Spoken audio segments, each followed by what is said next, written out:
കലയുടെയും സാഹിത്യത്തിൻ്റെയും ലോകം നമ്മൾ ഇന്ന് ജീവിക്കുന്ന ലോകത്തേക്കാൾ മനോഹരമാണ്, വിശാലമാണ്. അവിടെ ദേശങ്ങൾക്ക് അതിർത്തികളില്ല, മനുഷ്യരിൽ വിവേചനമില്ല, വിഭജനമില്ല, വിദ്വേഷമില്ല. സർഗഭാവനകളുടെ ലോകത്തെ ഒരു കലണ്ടർ വർഷം കൂടി മറയുകയാണ്. പോയ വർഷത്തെ വസന്തവും വർഷവും ഗ്രീഷ്മവും ശരത്തും ശിശിരവും ഹേമന്തവുമെല്ലാം ഓർത്തെടുക്കുകയാണ്.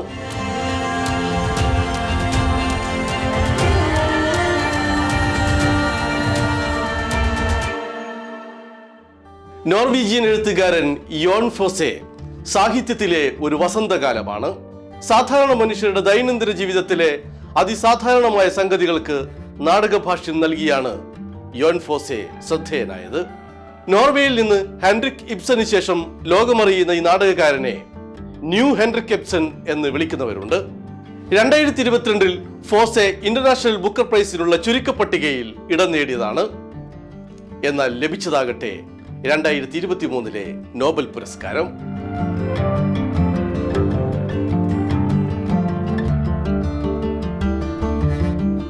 നൊബേൽ സാഹിത്യ പുരസ്കാരം കഴിഞ്ഞാൽ ഒരാൾക്ക് ലഭിക്കാവുന്ന ഏറ്റവും വലിയ പുരസ്കാരമാണ് Booker International prize. Bulgarian novelist Georgi Gospodinov എഴുതിയ ടൈം ഷെൽട്ടറിനാണ് 2023 ബുക്കർ ഇന്റർനാഷണൽ പുരസ്കാരം. ടൈം ഷെൽട്ടർ എന്ന് പറയുന്നത് അൽഷിമേഴ്സ് ബാധിച്ചവരെ താമസിപ്പിക്കുന്ന ഒരു ക്ലിനിക്കിനെയാണ്. ഓർമ്മകളിൽ എവിടെയോ കുരുങ്ങിക്കിടക്കുന്ന മനുഷ്യർക്ക് തങ്ങളുടെ വർത്തമാനത്തിലേക്ക് ഉണരാനാവുന്നില്ല. അതിന് ഭൂതത്തിനും വർത്തമാനത്തിനുമിടയിൽ ഒരു പ്രതിവിധി കണ്ടെത്തുന്നു നോവലിസ്റ്റ്.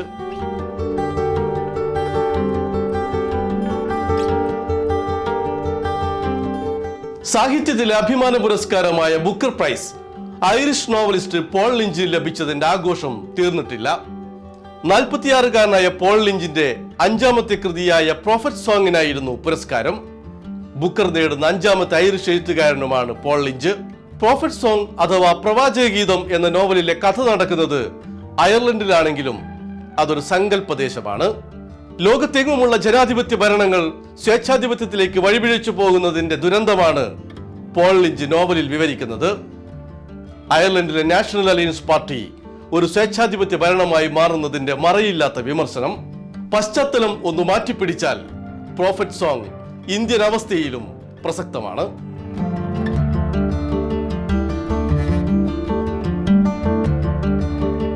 അധികാരത്തിനെതിരായ മനുഷ്യരുടെ പോരാട്ടം മറവിക്കെതിരെ ഓർമ്മയുടെ പോരാട്ടമാണെന്ന് പറഞ്ഞത് മിലൻ കുന്ദേരയാണ്. 2023 ജൂലൈ 12 ഓർമ്മയാകുന്നതുവരെ മിലൻ കുന്ദേരയുടെ സാഹിത്യ ജീവിതം ആ പോരാട്ടമായിരുന്നു. ഗബ്രിയേൽ ഗാർഷ്യ മാർക്വസ് കഴിഞ്ഞാൽ മലയാളിക്ക് പ്രിയപ്പെട്ട എഴുത്തുകാരനായിരുന്നു കുന്ദേര. പഴയ സോവിയറ്റ് ബ്ലോക്ക് രാജ്യമായ ചെക്കോസ്ലോവാക്യക്കാരനെങ്കിലും നിരന്തര പ്രവാസി. നാസിസ്റ്റ് ഭീകരതയെ നേരിട്ട് മിലൻ കുന്ദേര കമ്മ്യൂണിസ്റ്റ് ആയെങ്കിലും പിന്നീട് കമ്മ്യൂണിസ്റ്റ് ഏകാധിപത്യത്തിനെതിരായും പോരാടി. അധികാരത്തിനെതിരായ മനുഷ്യന്റെ ചെറുത്തുനിൽപ്പ് തുടരുന്ന എവിടെയും മിലൻ കുന്ദേരയ്ക്ക് മരണമില്ല. മറവിക്കെതിരായ പോരാട്ടം തന്നെയാണ് കുന്ദേരയുടെ ഓർമ്മയും. ലാറ്റിൻ അമേരിക്കൻ സാഹിത്യത്തിന് ലോകമെമ്പാടും മേൽവിലാസമുണ്ടാക്കി കൊടുത്തതിൽ എഡിത്ത് ഗ്രോസ്മാൻ എന്ന പരിഭാഷകയ്ക്ക് വലിയ പങ്കുണ്ട്. ഒരർത്ഥത്തിൽ ഗബ്രിയേൽ ഗാർഷ്യ മാർക്വസിന്റെ രചനകളുടെ ഉയരം എഡിത്ത് ഗ്രോസ്മാൻ എന്ന പരിഭാഷകയുടെ വൈഭവമാണെന്ന് പറയാറുണ്ട്. മാർക്വസിന്റെ എഴുത്തിന്റെ മാജിക് ഇംഗ്ലീഷിലും മാറ്റമില്ലാതെ നിലനിർത്താൻ ഗ്രോസ്മാന് കഴിഞ്ഞു. ഭാഷയെയല്ല, കൃതിയുടെ ആത്മാവിനെയാണ് ഗ്രോസ്മാൻ മൊഴിമാറ്റിയത്. മാർക്വസിനെ കൂടാതെ Mario Vargas Llosa, Miguel de Cervantes എന്നീ സ്പാനിഷ് എഴുത്തുകാരെയും ലോകപ്രസിദ്ധമാക്കിയത് ഗ്രോസ്മാന്റെ വിവർത്തനങ്ങളാണ്. വിവർത്തനത്തിലൂടെ നഷ്ടപ്പെടുകയല്ല, നേടുകയാണെന്ന് പറയാവുന്ന സൗന്ദര്യ വിപ്ലവമായിരുന്നു എഡിത്ത് ഗ്രോസ്മാന്റെ പരിഭാഷാ സംഭവങ്ങൾ.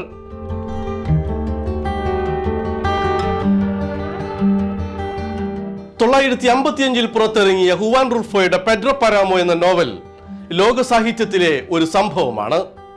ഗബ്രിയേൽ ഗാർഷ്യ മാർക്വസിനും പ്രിയപ്പെട്ട നോവലായിരുന്നു പെഡ്രോ പരാമോ. അമേരിക്കയിൽ മാത്രം ഈ നോവലിന്റെ 10 ലക്ഷത്തിലധികം കോപ്പികൾ വിറ്റുപോയി. ലോക ഭാഷകളിലെല്ലാം വിവർത്തനങ്ങളും വന്നു. 986 വിലാസിനി വിവർത്തനം ചെയ്ത നോവൽ മലയാളത്തിലുമുണ്ട്. 2 തവണ ഇംഗ്ലീഷിൽ വിവർത്തനം ചെയ്യപ്പെട്ട നോവലിന്റെ 3ാം വിവർത്തനം കൂടി 2023 പുറത്തു വന്നു. ഡഗ്ലസ് ജെ വെദർഫോർഡ് ആണ് പുതിയ പരിഭാഷകൻ. ഹുവാൻ പ്രേസിയാദോ എന്ന യുവാവ് മരിക്കുന്നതിന് മുമ്പ് അമ്മ പറഞ്ഞു തന്ന അറിവ് വെച്ച് കൊമാല എന്ന ഗ്രാമത്തിലേക്ക് പോകുന്നതാണ് കഥ. കൊമാലയിലെത്തുന്ന പ്രേസ് യാദവിനെ കാത്തിരിക്കുന്നത് ഒരു പ്രേത നഗരമാണ്. പ്രതീക്ഷയേറ്റു പോകുന്ന ഏത് കാലത്തും പ്രസക്തമാകുന്ന പുസ്തകം. മാർക്വസിന്റെ എന്നേക്കുമായി നഷ്ടപ്പെട്ടുവെന്ന് കരുതുന്ന ഒരു നോവൽ പുറത്തിറങ്ങുകയാണ്. അന്റിൽ ഓഗസ്റ്റ്. ഒരു ലോക്കറിൽ നിന്നും മാനുസ്ക്രിപ്റ്റ് വീണ്ടെടുത്ത് പുറത്തിറക്കുന്നത് Penguin Books. Love in the time of കോളറിയും 100 ഇയേഴ്സ് ഓഫ് സോളിറ്റ്യൂഡും പിറന്ന ഭാവനയിൽ നിന്നും മറ്റൊരു പുസ്തകം. സന്തോഷകരമായ ദാമ്പത്യ ജീവിതം നയിക്കുന്ന അന മഗ്ദലീന എല്ലാ ഓഗസ്റ്റിലും അമ്മയെ അടക്കം ചെയ്തിരിക്കുന്ന ദ്വീപിലേക്ക് പോകുന്നതാണ് കഥ. ഒരു രാത്രി ഒരു പുതിയ കാമുകനെ കൂടി അവൾ കൊണ്ടുപോകുന്നു. മഗ്ദലീനയുടെ ആ യാത്രയുടെ വിശേഷങ്ങൾ അറിയാൻ കാത്തിരിക്കുകയാണ് ആസ്വാദക ലോകം. മാർക്വസ് മരിച്ച് ഒരു പതിറ്റാണ്ടായിട്ടും നിശ്ചലമാകുന്നില്ല ആ മാന്ത്രിക ഭാവന. ആവിഷ്കാര സ്വാതന്ത്ര്യത്തിനെതിരായ അസഹിഷ്ണുതയുടെ ഏറ്റവും വലിയ ഇരകളിൽ ഒരാളാണ് സൽമാൻ റുഷ്ദി. 2022 ഓഗസ്റ്റ് 12 ന്യൂയോർക്കിലെ ഒരു പ്രഭാഷണ വേദിയിൽ വെച്ച് ഒരു മതഭ്രാന്തന്റെ ആക്രമണത്തിൽ റുഷ്ദിക്ക് നഷ്ടമായത് ഒരു കണ്ണിന്റെ കാഴ്ചയും ഒരു കൈയിന്റെ ചലനശേഷിയുമാണ്. അതൊന്നും റുഷ്ദിയെ താഴ്ത്തിയില്ല. ഒറ്റക്കണ്ണുമായി ആ ദുരനുഭവത്തെക്കുറിച്ച് അദ്ദേഹം എഴുതിയ പുതിയ പുസ്തകം പുറത്തു വരുന്നു. നൈഫ്, കത്തി തീർച്ചയായും ആവിഷ്കാര സ്വാതന്ത്ര്യത്തിന്റെ കഴുത്തിന് കത്തിവെക്കുന്നവർക്കെതിരെ മൂർച്ചയുള്ള ഒരു താക്കീത് തന്നെയായിരിക്കും.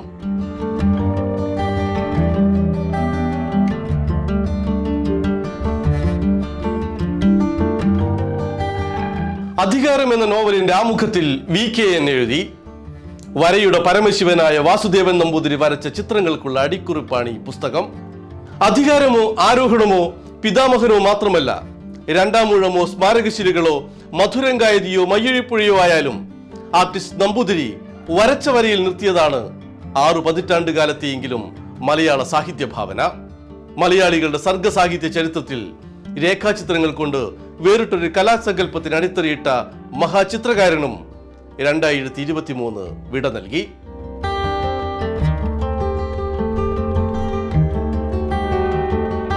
മലയാള സാഹിത്യത്തിന്റെ മറ്റൊരു നഷ്ടമാണ് നോവലിസ്റ്റ് P. വത്സലയുടെ വിയോഗം.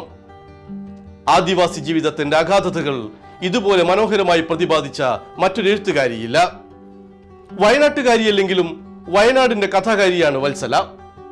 1972 പുറത്തിറങ്ങിയ നെല്ല് പല ഭാഷകളിലേക്ക് മൊഴിമാറ്റപ്പെട്ടു. രാമു കാര്യാട്ട് നെല്ല് സിനിമയുമാക്കി. ആഗ്നേയം, അരക്കില്ലം, കൂമൻ കൊല്ലി എന്നീ നോവലുകളെല്ലാം അരനൂറ്റാണ്ട് കാലത്തെ ആദിവാസി ജീവിതത്തിന്റെ സർഗരേഖകളാണ്. തിരുനെല്ലിയിലേക്ക് ഒരിക്കൽ കൂടി ഒരു യാത്ര പോകണമെന്ന ആഗ്രഹമുണ്ടായിരുന്നു വത്സല ടീച്ചർക്ക്. അത് സംഭവിച്ചില്ല. പക്ഷെ തിരുനെല്ലിയിലേക്ക് യാത്ര പോകുന്നവരുടെ എല്ലാം മനസ്സിൽ ആ രചനകൾ ഉണ്ടാവും. പോയ വർഷത്തെ ഇന്ത്യൻ ഇംഗ്ലീഷ് സാഹിത്യത്തിന്റെ വലിയ നഷ്ടമാണ് ഗീതാ മേത്ത. ഒറീസയിലെ പ്രമുഖ നേതാവ് ബിജു പട്നായിക്കിന്റെ മകളായ ഗീതാ മേത്ത 70കളുടെ ഒടുവിലെഴുതിയ കർമ്മക്കോള ഇന്ത്യൻ ഇംഗ്ലീഷ് നോൺ ഫിക്ഷനിൽ ഒരു സംഭവമായിരുന്നു. പാശ്ചാത്യ ലോകത്തെ ആത്മീയ പ്രേമികൾ കൂട്ടത്തോടെ ഇന്ത്യയിലേക്ക് വരാൻ തുടങ്ങിയ കാലത്തെക്കുറിച്ചാണ് ഗീതാ മേത്ത എഴുതിയത്. ആത്മീയ ഗുരുക്കന്മാരും സന്യാസി വേഷം കെട്ടിയവരും ഹിമാലയത്തിൽ തമ്പടിച്ച് എങ്ങനെയാണ് ചൂഷണം ചെയ്തതെന്ന് പുസ്തകം കാണിച്ചു തരുന്നു. പ്രത്യേകിച്ചും ആത്മീയ വ്യാപാരികളുടെ പീഡനത്തിനിരയായ സ്ത്രീകളുടെ ദുരനുഭവങ്ങളിലൂടെ. ആത്മീയ വേഷധാരികളുടെ കപടമുഖം തുറന്നു കാട്ടേണ്ടുന്ന ഏത് കാലത്തും പ്രസക്തമായൊരു എഴുത്തു മാതൃക.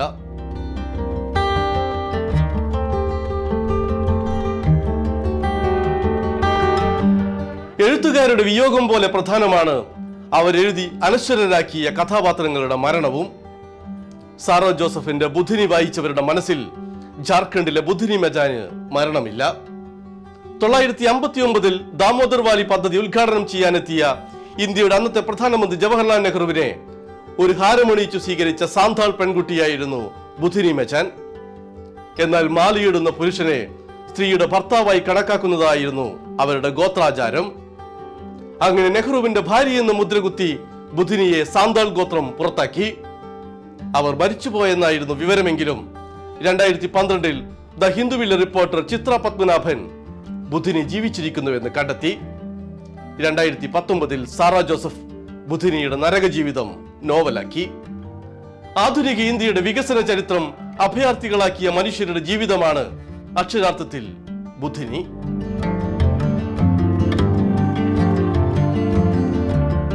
ഇറ്റാലിയൻ ചിന്തകനായ അന്റോണിയോ നെഗ്രിയുടെ വിയോഗം മാർക്സിസ്റ്റ് ചിന്താലോകത്തിന് വലിയ നഷ്ടമാണ്.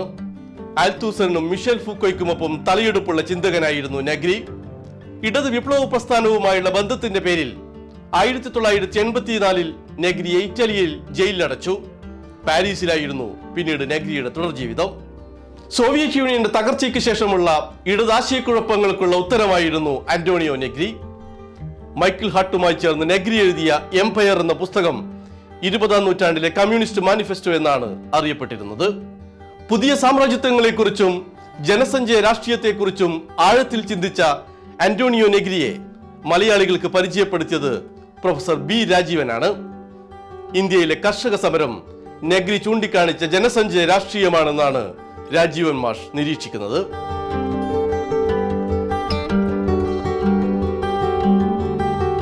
ജാതി വിവേചനത്തിനെതിരെ പൊരുതി ജയിച്ച ജീവിതമാണ് ഡോക്ടർ എം കുഞ്ഞാമന്റേത്.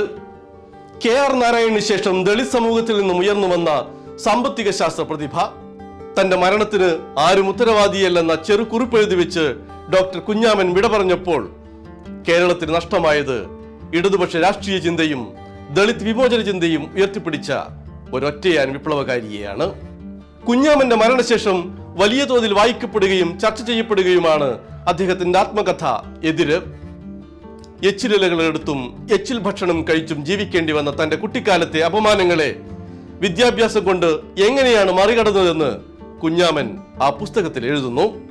ഒരുപക്ഷെ മരണാനന്തരം ഏറ്റവും അധികം ചർച്ച ചെയ്യപ്പെടുന്ന സാമൂഹ്യ ചിന്തകനാകും ഡോക്ടർ കുഞ്ഞാമൻ. ജാതിക്കോട്ടകളെ തകർത്തെറിഞ്ഞ് മനുഷ്യാന്തസ് വീണ്ടെടുക്കുന്ന എല്ലാ പോരാട്ടങ്ങളെയും ഡോക്ടർ കുഞ്ഞാമന്റെ ഓർമ്മകൾ വന്ന് ആളിക്കത്തിക്കും.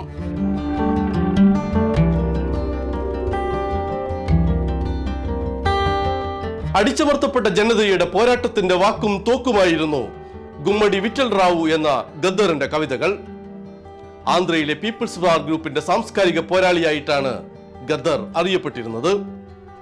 മാവോയിസ്റ്റുകളുടെ തോക്കിനെ വേണമെങ്കിൽ നേരിടാം, പക്ഷേ ഗദ്ദറിന്റെ പാട്ടിനെ നേരിടാനാവില്ല എന്നൊരു പ്രയോഗം തന്നെയുണ്ട്. 90കളിൽ പീപ്പിൾസ് വാർ ഗ്രൂപ്പിന് വേണ്ടി സർക്കാരുമായുള്ള സന്ധി സംഭാഷണത്തിലെത്തിയപ്പോൾ ഗദ്ദറിന് വെടിയേറ്റെങ്കിലും അദ്ദേഹം രക്ഷപ്പെട്ടു. ഒടുവിൽ മാവോയിസത്തോട് വിട പറഞ്ഞെങ്കിലും സാംസ്കാരിക രംഗത്ത് എപ്പോഴും വെടിമരുന്നു പോലെ പൊട്ടിത്തെറിക്കുന്ന നിറസാന്നിധ്യമായിരുന്നു ഗദ്ദർ.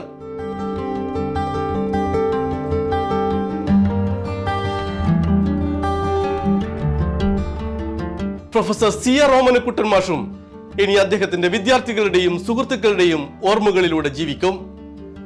സവിശേഷമായ എഴുത്തും അന്വേഷണവുമായിരുന്നു ഓമനക്കുട്ടൻ മാഷിന്റേത്. 70കളിലെ രാജ്യൻ സംഭവവുമായി ബന്ധപ്പെട്ട ഓമനക്കുട്ടൻ മാഷിന്റെ ശവന്തീനികൾ എന്ന പുസ്തകം ഒരു കാലഘട്ടത്തിന്റെ ചരിത്രമാണ്. ചിരിയുടെ കൂരമ്പായിരുന്നു അക്കശംസി പോലുള്ള സാമൂഹ്യ വിമർശന പംക്തികൾ. മനുഷ്യരുടെയും സ്ഥലത്തിന്റെയും കാലത്തിന്റെയും കഥകളുടെയും ഓർമ്മകളുടെയും ഒരു മഹാശേഖരവുമായിരുന്നു ഓമനക്കുട്ടൻ മാഷ്. മുട്ടത്തുവർക്കിയുടെ തിരക്കിനെ കുറിച്ച് കോട്ടയംകാരനായ മാഷ് ഒരിക്കൽ എഴുതിയത് ഇങ്ങനെയാണ്: മുറുക്കിയാൽ തുപ്പാൻ നേരമില്ല.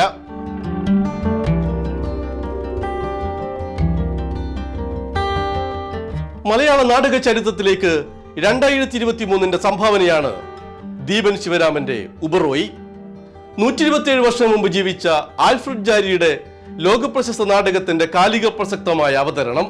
നിരവധി ലോകഭാഷകളിലേക്ക് സിനിമയ്ക്കും ചിത്രകലയ്ക്കുമെല്ലാം ജാരിയുടെ ഉപറോയി വിഷയമായിട്ടുണ്ട്. സ്പൈനൽ കോഡിനും ഖസാക്കിന്റെ ഇതിഹാസത്തിനും ശേഷം ദീപന്റെ മറ്റൊരു സംഭവമായി ഉപറോയി.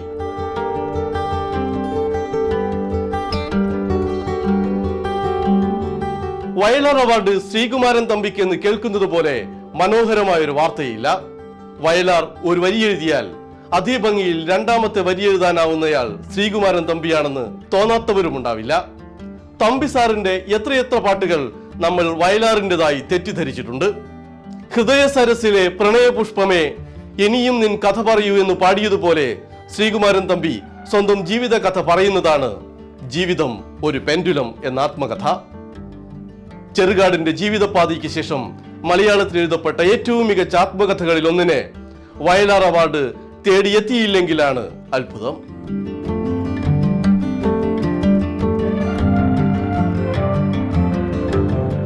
2023 സമാധാനത്തിനുള്ള നോബൽ പുരസ്കാരം ഇറാനിലെ മനുഷ്യാവകാശ പോരാളി നർഗിസ് മുഹമ്മദിക്കായിരുന്നു. വർഷങ്ങളായി ഇറാൻ ജയിലിലാണ് നർഗിസ് മുഹമ്മദി. ജയിലിൽ വെച്ച് നർഗിസ് മുഹമ്മദി മറ്റ് തടവുകാരികളുമായി സംസാരിച്ച് തയ്യാറാക്കിയ ഒരു പുസ്തകം ഇപ്പോൾ പുറത്തു വന്നിരിക്കുന്നു. White torture. ഇറാനിയൻ ജയിലുകളിലെ ഞെട്ടിപ്പിക്കുന്ന മനുഷ്യാവകാശ ലംഘനങ്ങൾ പുസ്തകം വെളിപ്പെടുത്തുന്നു. തടവറകൾ ഭേദിച്ചെത്തിയ പോരാട്ടത്തിന്റെ സർഗാത്മകത.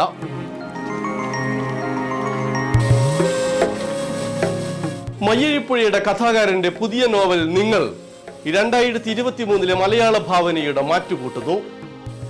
വായനക്കാരനെ തന്നെ കഥാനായകനാക്കുന്ന പുതിയൊരു പരീക്ഷണമാണ് നോവൽ. വായിക്കുന്ന ഓരോ ആളും കഥാപാത്രത്തിനുള്ളിൽ മറഞ്ഞിരിക്കുന്ന അനുഭൂതി. വാർദ്ധക്യവും രോഗവും ജീവിതത്തെ എങ്ങനെ മാറ്റിമറിക്കുന്നുവെന്നാണ് നോവൽ പ്രതിപാദിക്കുന്നത്. കഥ പറച്ചിലിന്റെ ലോകത്ത് എം മുകുന്ദൻ എന്ന എഴുത്തുകാരൻ നിലനിർത്തുന്ന യൗവനം വായനക്കാരെ വീണ്ടും വീണ്ടും വിസ്മയിപ്പിക്കുന്നു.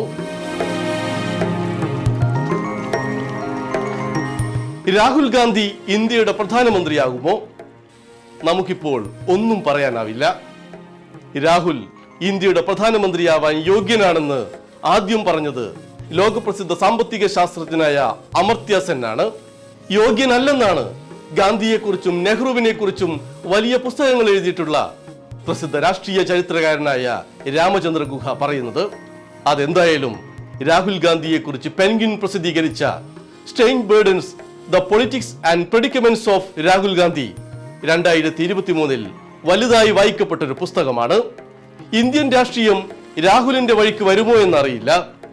വന്നില്ലെങ്കിൽ സ്വന്തം തലയിലെ വിചിത്ര ഭാരമെല്ലാം അയാൾ എവിടെയാണ് ഇറക്കി വെക്കുക? PN ഗോപികൃഷ്ണൻ എഴുതിയ ലോഗോ ബുക്സ് പ്രസിദ്ധീകരിച്ച ഹിന്ദുത്വത്തിന്റെ രാഷ്ട്രീയ പരിണാമം എന്ന പുസ്തകം രാജ്യം ഭരിക്കുന്ന സവർക്കറിസ്റ്റുകളുടെ ചരിത്രം സമഗ്രമായി പഠിക്കുന്നു. സംഘപരിവാർ ഫാസിസത്തെ നേരിടാനുള്ള ആശയ സമ്പത്തിന്റെ സമാഹരണമാണ് ഈ പുസ്തകത്തിന്റെ 748 പുറങ്ങൾ. രാഷ്ട്രീയ ഹിന്ദുത്വം ബാലഗംഗാധര തിലകനിലൂടെ പിച്ചവെച്ച് സവർക്കറിലൂടെ ശക്തിയാർജിച്ച് എങ്ങനെ നാഥൂറാം ഗോഡ്സെയിലൂടെ ഗാന്ധിവധ ഭീകരതയിലെത്തിയെന്നും തുടർന്ന് രഥയാത്രയായും ബാബറി മസ്ജിദിന്റെ പതനമായും ഒരു രാജ്യത്തിന്റെ തന്നെ ദുരന്തമായി മാറിയത് എങ്ങനെയെന്നും പുസ്തകം സൂക്ഷ്മമായി പരിശോധിക്കുന്നു.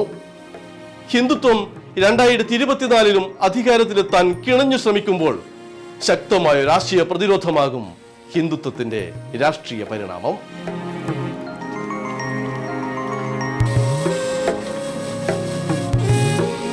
പലസ്തീനിൽ ജീവിച്ചിരിക്കുന്നവരെക്കാൾ മരിച്ചവരാണെന്ന് എഴുതിയ എഴുത്തുകാരനാണ് ഡോക്ടർ റഫത്ത് അലാരിർ. അലാരിർ എഴുതിയ ഗാസ റൈറ്റ്സ് ബാക്ക്, ഗാസ അൺസൈലൻസ്ഡ് എന്നീ പുസ്തകങ്ങൾ ജീവിച്ചിരിക്കുന്നവരെക്കാൾ മരിച്ചവരുടെ പുസ്തകമാണ്, അല്ലെങ്കിൽ മരിച്ച് ജീവിക്കുന്നവരുടെ പുസ്തകങ്ങൾ. വെടിയുണ്ടകളും സ്ഫോടനവും മരണവും കണ്ണീരും ദുഃഖവും പലായനങ്ങളും നിറഞ്ഞ പുസ്തകങ്ങൾ. 2023 ഡിസംബർ 6 ഗസയിൽ നിന്ന് ഒഴിഞ്ഞു പോകണമെന്ന് റഫത്ത് അലാരിറിനോടും ഇസ്രായേൽ സൈന്യം ആവശ്യപ്പെട്ടിരുന്നു. പക്ഷെ അലാരിർ അനുസരിച്ചില്ല. ഒടുവിൽ ഒഴിഞ്ഞു പോകാത്ത എല്ലാ ഗസക്കാർക്കുമൊപ്പം റഫത്ത് അലാരിറും മരണത്തിന് കീഴടങ്ങി. അലാരിറിന്റെ സഹോദരൻ മുഹമ്മദ് അതിനു മുമ്പേ ഇസ്രായേൽ ആക്രമണത്തിൽ കൊല്ലപ്പെട്ടിരുന്നു. മുഹമ്മദ് മടങ്ങി വരുന്നതും കാത്തിരിക്കുന്ന അവന്റെ കുഞ്ഞുങ്ങളെക്കുറിച്ച് അത്യന്തം വികാരഭരിതമായി തന്നെ അലാരിർ എഴുതിയിട്ടുണ്ട്. മരിച്ചാൽ മൃതദേഹം തിരിച്ചറിയാനായി കാലിലും കയ്യിലും പേരും വിലാസവും എഴുതി ജീവിക്കുന്ന ഗസയിലെ എല്ലാ കുഞ്ഞുങ്ങളെക്കുറിച്ചും അലാരിർ എഴുതിയിട്ടുണ്ട്. മരിച്ചവരുടെ നമ്പറുകളിൽ ഒന്നായി ഒടുവിൽ ആ പലസ്തീൻ എഴുത്തുകാരനും മണ്ണിലടക്കപ്പെട്ടു.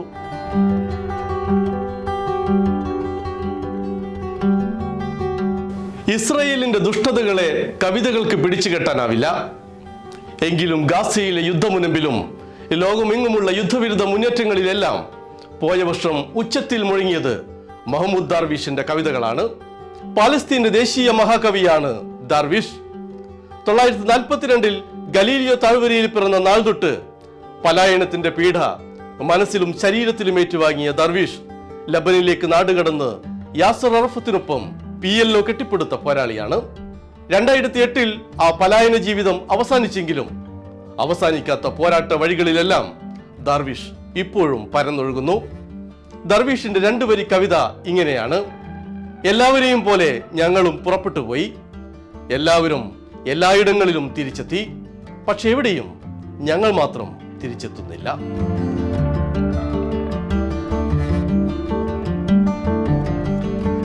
ലോകപ്രസിദ്ധ ചരിത്രകാരനും തത്വചിന്തകനുമായ ഇസ്രായേൽക്കാരൻ യുവാൽ നോവ ഹരാരി യുദ്ധത്തിനെതിരെ പ്രതികരിച്ചിട്ടുണ്ടായിരുന്നു.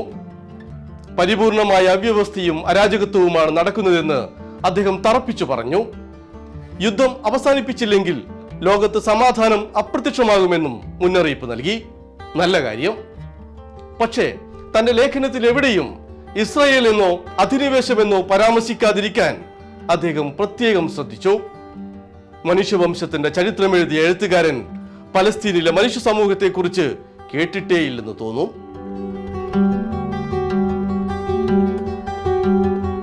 ബോറിസ് എൽദാഗ്സൻ എന്ന ജർമ്മൻ ഫോട്ടോഗ്രാഫർ സോണിയുടെ ലോക ഫോട്ടോഗ്രാഫി മത്സരത്തിൽ സമ്മാനം നേടിയത് AI ഉപയോഗിച്ച് തയ്യാറാക്കിയ ഫോട്ടോയിലൂടെയാണെന്ന് ലോകം അറിഞ്ഞത് അദ്ദേഹം അത് തുറന്നു പറഞ്ഞതുകൊണ്ട് മാത്രമാണ്.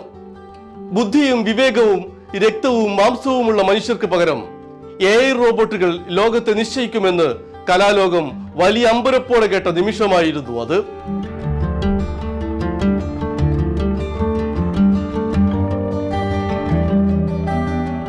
ആർട്ടിഫിഷ്യൽ ഇന്റലിജൻസിലും ആർട്ട് ഉണ്ടെന്നത് ശരി തന്നെ. പക്ഷെ അത് ആർട്ടിനു പകരമല്ല. സർഗഭാവനകൾക്ക് സമമല്ല നിർമ്മിത ബുദ്ധി. AI ശക്തിയും സാധ്യതയും വെല്ലുവിളിയും വരുംകാലം വിലയിരുത്തട്ടെ. എല്ലാത്തിനും ഇതേ മനുഷ്യഭാവനകൾ അനസ്യൂതം പാറിപ്പറക്കട്ടെ. എല്ലാവർക്കും പുതുവത്സരാശംസകൾ.